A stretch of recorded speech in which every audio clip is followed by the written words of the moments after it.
Round one of the Cologuard Classic is complete. The top golfers on the PGA Tour Champions teeing off at La Paloma Country Club. And the weather was a big factor today. It rained this morning.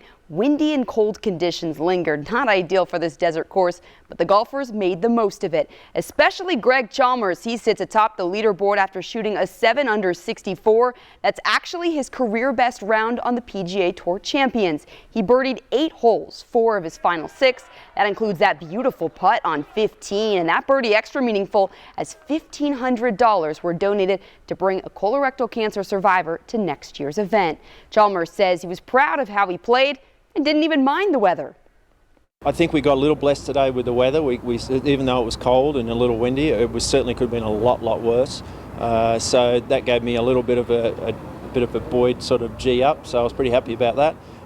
And then I got away to an okay start, and then I just kept building. I just kept hitting solid shots. Every time I got in a little bit of trouble, I got up and down, and there were some really good chips and pitches.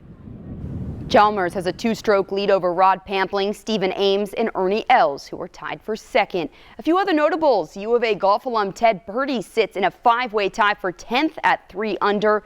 Defending champion Joe Duran is tied for 22nd at 1 under, and tournament host Jerry Kelly was +2 on the day. He's tied for 57th.